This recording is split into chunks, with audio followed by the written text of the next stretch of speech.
Capítulo 5. Estratégia do confronto direto e indireto. Comandar muitos é o mesmo que comandar poucos. Tudo é uma questão de organização. Sun Tzu disse: comandar muitos é o mesmo que comandar poucos. Tudo é uma questão de organização. Controlar muitos ou poucos é uma mesma e única coisa. É apenas uma questão de formação e sinalizações. Lembre-se dos nomes de todos os oficiais e subalternos. Inscreva-os num catálogo, anotando-lhes talento e suas capacidades individuais, a fim de aproveitar o potencial de cada um. Quando surgir oportunidades, ages de tal forma que todos os que deves comandar estejam persuadidos que teu principal cuidado é preservá-los de toda desgraça. As tropas que fará avançar contra o inimigo devem ser como pedras atiradas em ovos. De ti até o inimigo não deve haver outra diferença senão o do forte ao fraco, do cheio ao vazio. São as operações chamadas diretas e indiretas, que tornam um exército capaz de deter o ataque das forças inimigas e não ser derrotado. Em batalha, usar geralmente operações diretas para fazer o inimigo engajar-se na luta e as operações indiretas para conquistar a vitória. Em poucas palavras, a habilidade e a perfeição do comando das tropas consistem no conhecimento das luzes e das trevas, do aparente e do secreto. É nesse conhecimento hábil que habita toda a arte. Assim, o perito, ao executar o ataque indireto, assemelha-se ao céu e às terras, cujos movimentos nunca são aleatórios. São como os rios e mares inexauríveis. Assemelham-se ao sol e à lua. Ele tem tempo para aparecer e tempo para desaparecer. Como as 4 estações ele passa, mas apenas para voltar outra vez. Não há mais que 5 notas fundamentais, mas combinadas produzem mais sons do que é possível ouvir. Não há mais que 5 cores primárias, mas combinadas produzem mais sombras e matizes do que é possível ver. Não há mais que 5 sabores, mas combinados produzem mais gostos do que é possível saborear. Da mesma forma, para ganhar vantagem estratégica na batalha, não há mais que as operações diretas e indiretas, mas suas combinações são ilimitadas, dando origem a uma infindável série de manobras. Essas forças interagem. Um método sempre conduz ao outro. Assemelham-se, na prática, a uma cadeia de operações interligadas, como anéis múltiplos, ou com uma roda em movimento que não se sabe onde começa e onde termina. Na arte militar, cada operação tem partes que exigem a luz do dia e outras que pedem as trevas do segredo. Não posso determiná-las de antemão. Só as circunstâncias podem ditá-las. Opomos grandes blocos de pedra às corredeiras que queremos represar. Empregamos redes frágeis e miúdas para capturar pequenos pássaros. Entretanto, o caudal rompe algumas vezes seus diques após tê-los minado aos poucos. Quando uma ave de rapina se abate sobre sua vítima, partindo-a em pedaços, isso se deve à escolha do momento preciso. A qualidade da decisão é como a calculada arremetida de um falcão, que lhe possibilita atacar e destruir sua vítima. Portanto, o bom combatente deve ser brutal no ataque e rápido na decisão. Embaralhada e turbulenta, a luta parece caótica. No tumulto de um combate pode parecer haver confusão, mas não é bem assim.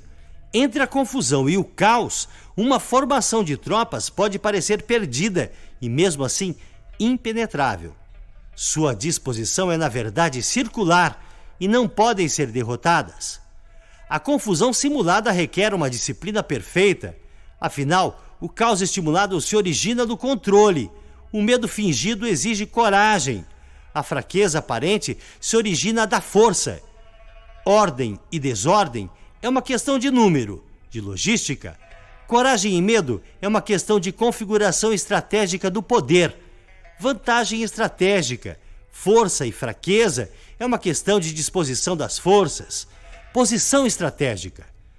O sábio comandante possui verdadeiramente a arte de liderar aqueles que souberem e sabem potencializar sua força, que adquiriram uma autoridade ilimitada, que não se deixam abater por nenhum acontecimento, por mais desagradável que seja.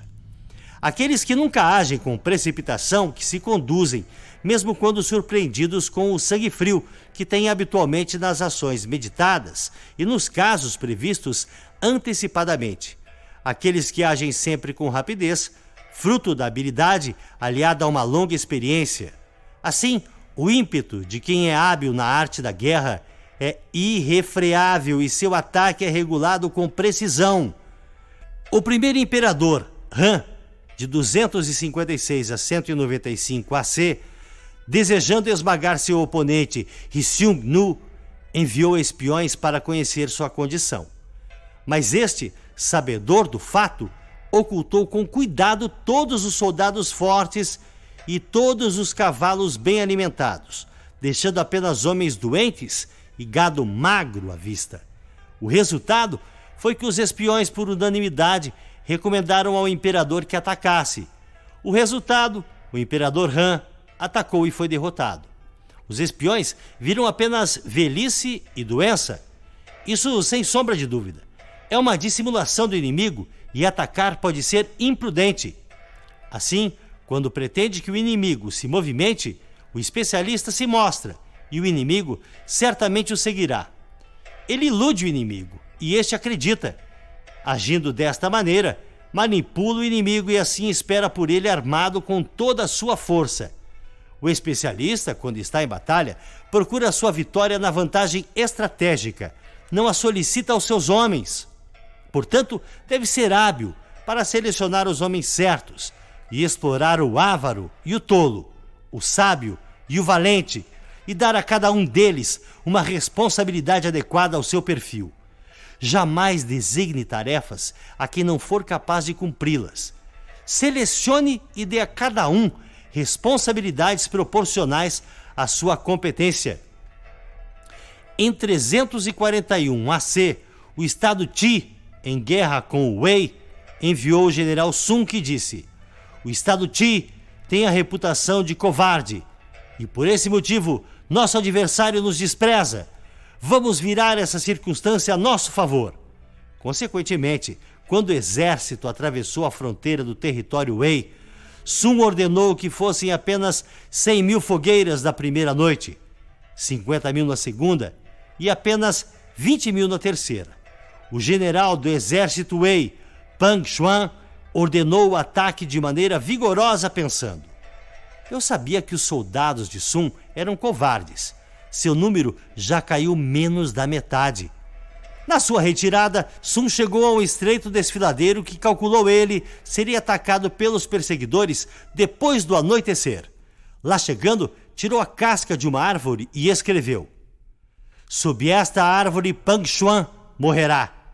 Então, quando começou a anoitecer, colocou um grupo de poderosos arqueiros emboscados nos arredores, com uma ordem de atirar diretamente se vissem uma luz. Mais tarde, Pang Xuan chegou ao local e, vendo a árvore, acendeu uma luz para ler o que estava escrito. Seu corpo imediatamente foi crivado por uma saraivada de flechas e todo o seu exército foi preso na confusão. Quem explora a vantagem estratégica envia seus homens para a batalha como se fossem troncos e pedras. A pedra e a madeira não têm movimento próprio. Uma vez que em repouso, não mexem por si mesmos, mas seguem o movimento recebido. Se forem quadrados, mantêm-se em repouso. Se forem redondos, rolam até encontrar uma resistência mais forte que a força recebida. Assim, a vantagem estratégica desenvolvida por bons guerreiros é como o movimento de uma pedra redonda, rolando por uma montanha de 300 metros de altura. A força necessária é insignificante. O resultado, espetacular.